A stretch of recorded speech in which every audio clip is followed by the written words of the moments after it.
All right, I'm ready to show you guys some ways that and some tips that I use to help me save paint, which in turn helps me save money, because there's no two ways about it.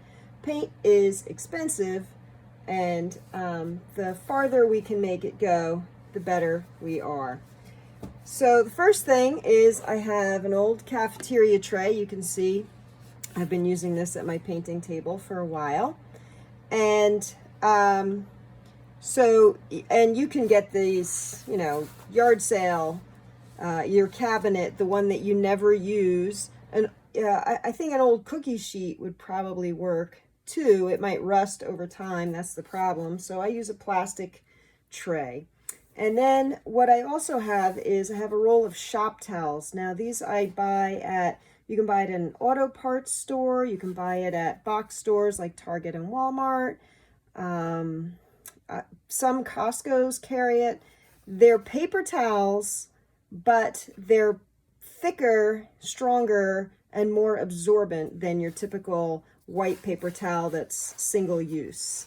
And they cost a little bit more. However, for this application, they work for a very long time. So what I do is I take my blue shop towel and I do 3 to 4 layers of this on my painting tray. And this is essentially, this is called a wet palette, and it's it's exactly what that is. I mean, you're going to use it as a palette for your paints, and you can cut these to sort of fill in the gaps.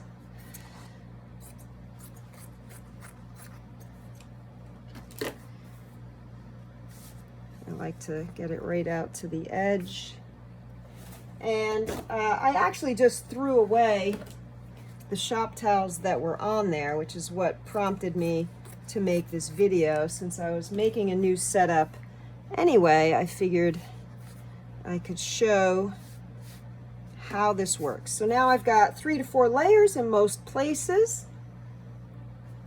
And the next thing I'm gonna do is I'm just going to cover this with water. Just regular old tap water. You'll see it start to spread out, get absorbed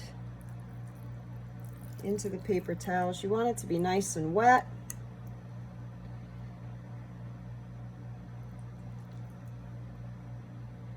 Give it a few seconds here.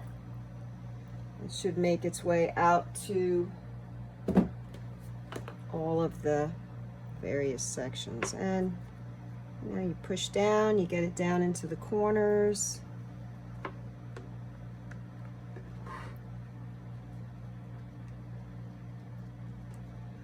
And pull it up with that. So you've got a nice wet surface. And what you don't want is to have pools of water. So here when I squeeze it, there's a lot of excess water.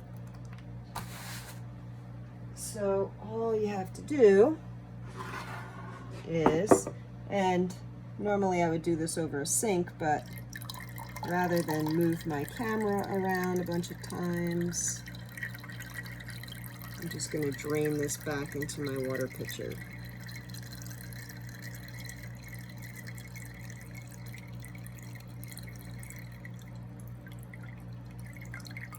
Again, everything else is wet. The excess coming out here. And the nice thing about working with this wet palette, again, these shop towels, the ones I just threw away, I probably used them, I would say, oh my goodness, for months. So it goes a long way.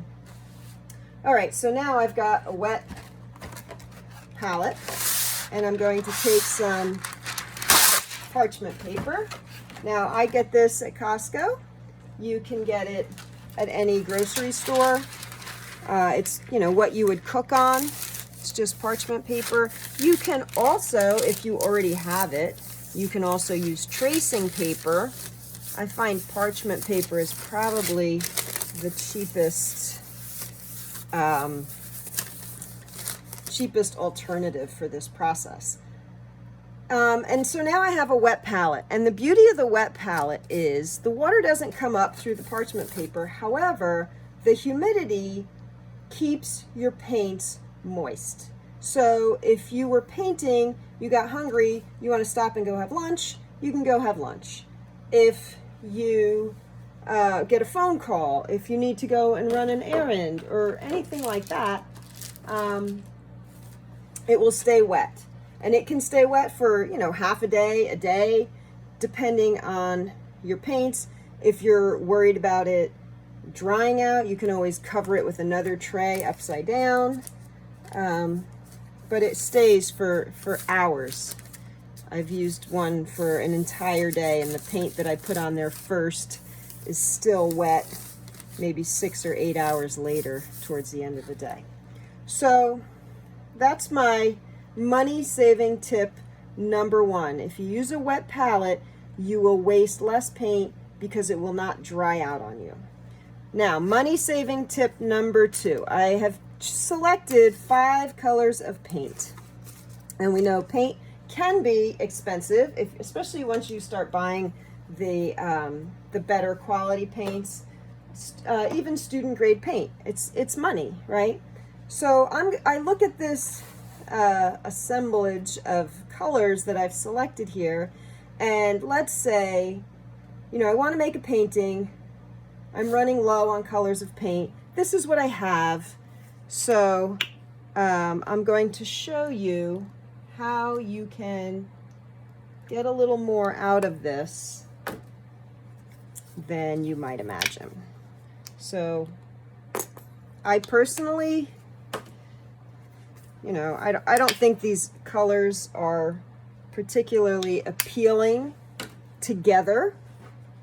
I wouldn't want to use them in the same painting. I'm not saying any of the colors are bad. I just think that this combination is probably not the easiest palette to work with. So I've got 5 colors, and I'm gonna swatch each one just so I can show you a before and after. So here's this orange color. Oh, by the way, this wet palette also keeps your brushes wet, so you don't have to put them in the water. You can, like these 2 colors, not so bad together, but once I start adding the other colors, it gets a little garish is the word I'm starting to think of.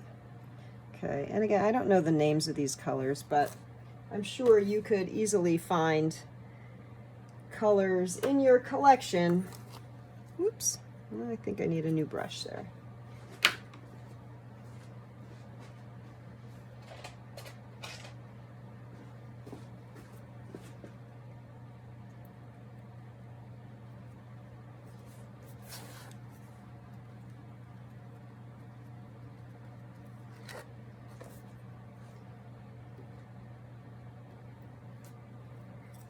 Last one, get a little purple on here.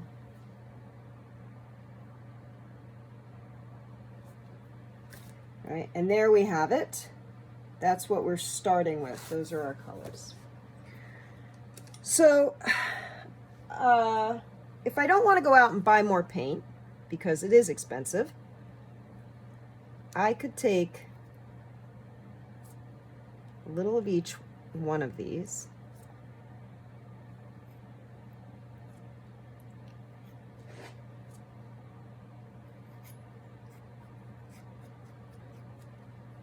Just mix it up.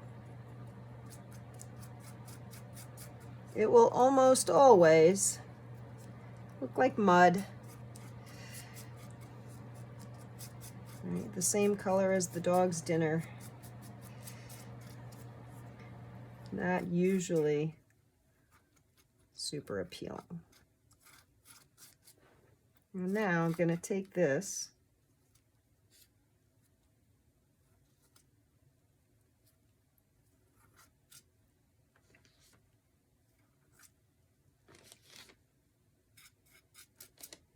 now I've got 5 piles of it.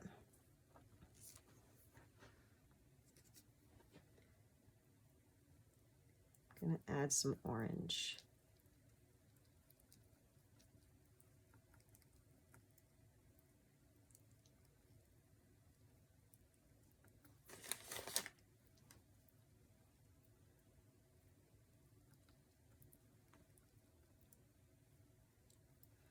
There we go, mix it up.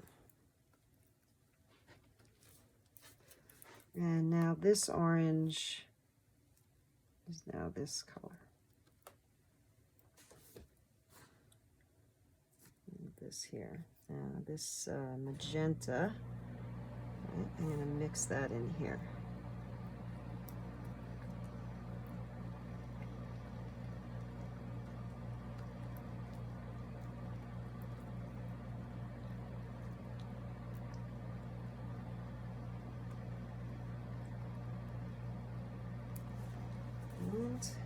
Put that on my palette.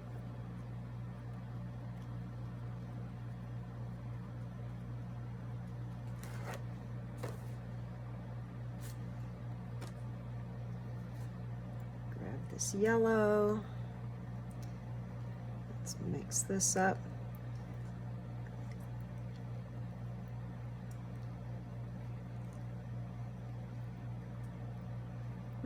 I do love chartreuse green. That's one of my favorite colors. So this is a nice, nice green, I think, in my opinion. Depends on what you like, of course. Put that on there.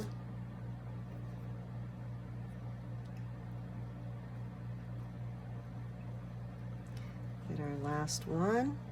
Or no, next to last, one more to go. All right, and this is really just about harmonizing the colors.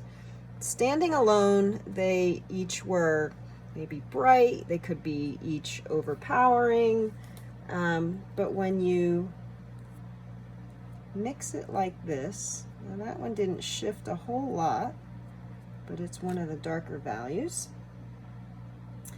It shifted enough that suddenly it looks better with these and the purple.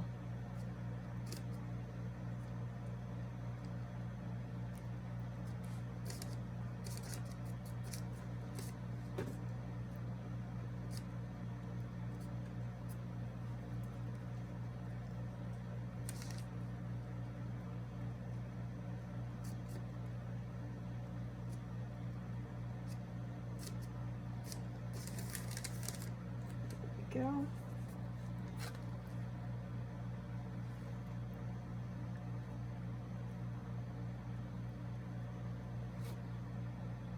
So we've gone from what I would consider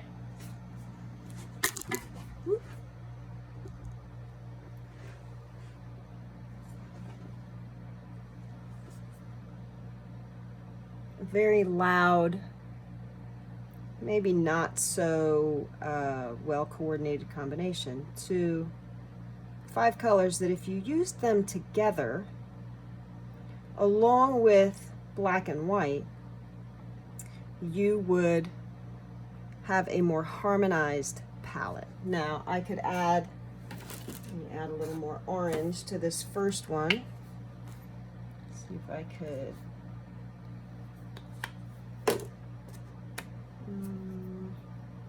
get that a little brighter.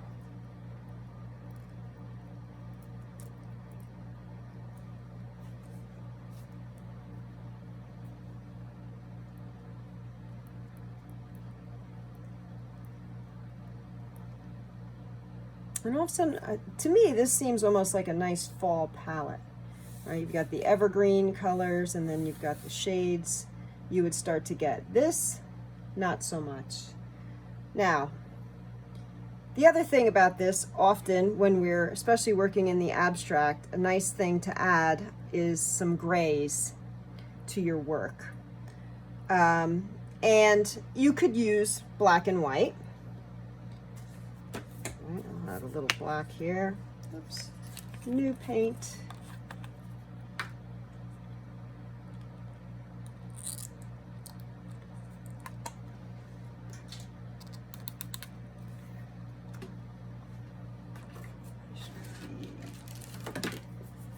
Careful so I don't end up getting it all over me.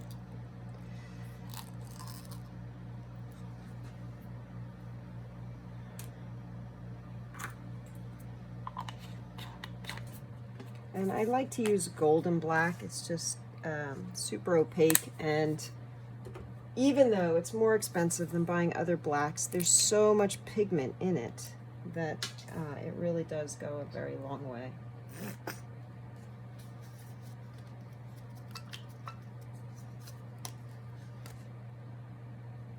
Here we go. Now,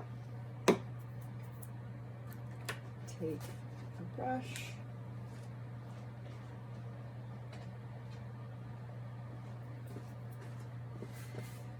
And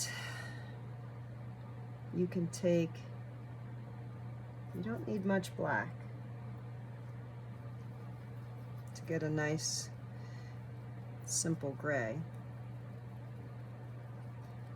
But when you add each of the original colors to that gray, you get a more complex gray that tends to go better with everything that you have on your palette.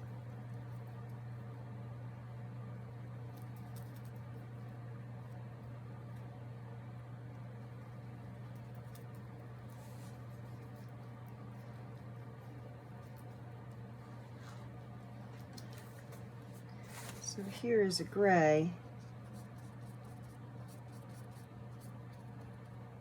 that would complement every one of these colors versus a neutral gray. So if I just use black and white,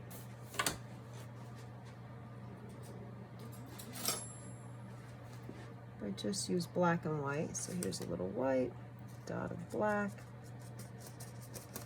I'm going to get gray, but it's not a complex gray. It's a very sort of a flat gray, a dead gray. It doesn't have a lot of life to it. Right? And when I put it, you'll see, when I put it here on the palette paper,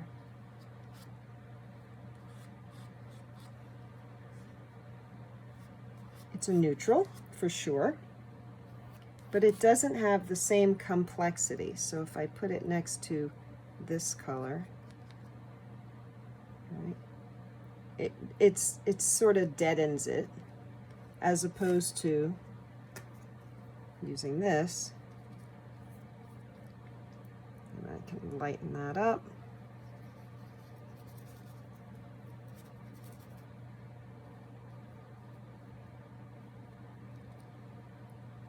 And notice that it just has a little more complexity to it, right? And that's going to be true no matter where I put it. It will always coordinate. Black and white will as well, but it won't give you that depth of color. And you know, you go to the paint store and you look at all the swatches and, oh, how many whites could there possibly be and how many grays? And it's really just a combination of what they put in there. You're going to have blue grays, you're going to have warm grays where they've added some warmer colors, maybe red, yellows, or oranges, things like that. So I started with 5 colors that maybe I didn't love together, but then I ended up with a palette more harmonious. I might look at this palette and say, ooh, let me get rid of that green. Do I like it better with or without the green, right? But now all of a sudden I have a range of things that I can choose from. Okay, so you don't have to go out and buy a lot of different paint. You can harmonize your paint using all of the paints that you have, and then black and white. Okay, now my last money-saving tip for this video is, because paint is so expensive, when I'm finished with a painting session, I will do one of two things. I will use everything on my palette and I'll do some first layers on some gessoed paper that I already have, or I will put it in my container that I have titled mud paint. And mud paint is simply the leftovers from all of my painting sessions.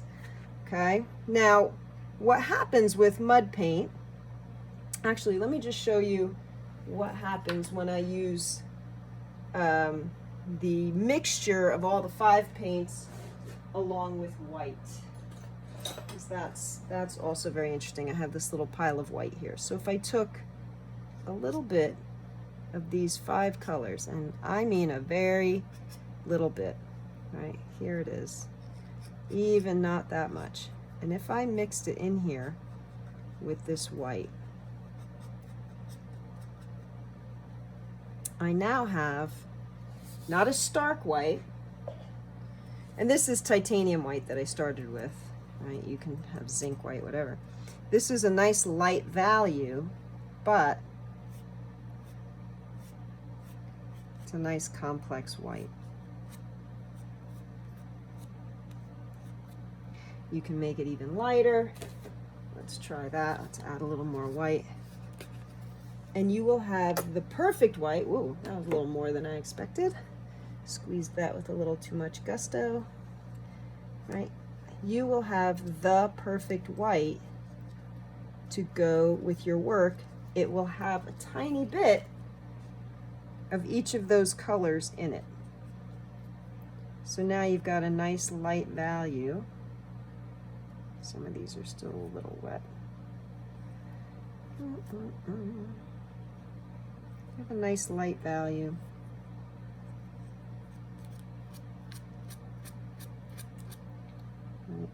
And it will mix it a little better. It will read as white on a painting, but it is more complex and it will go along with everything else that you have on your palette. And even if you put it with this, because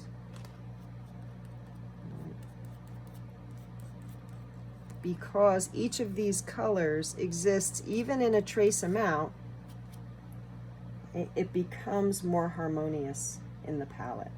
So those are my 3 money-saving tips: how to make the perfect gray, how to harmonize your colors, how to use a wet palette so that you aren't wasting paint because it's not drying out on you, and the last one, the mud paint container, where I just scrape my wet palette.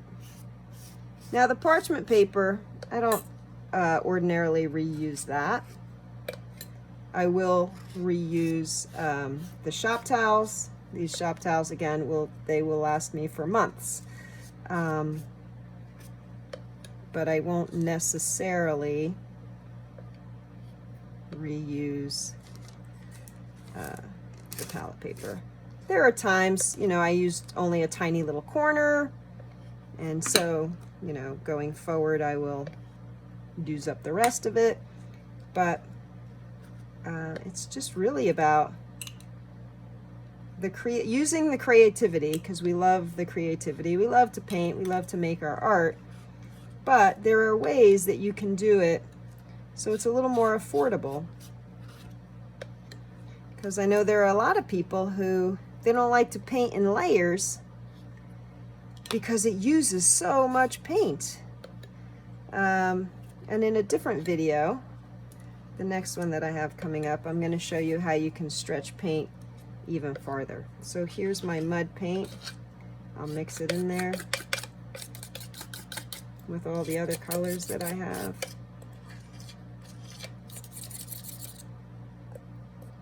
And then I can add it to my white. and I can get some really interesting complex grays. Now this obviously is more colors than what I had on my palette, but there I have a nice warm gray. All right, let's see if it goes with what we have going on here.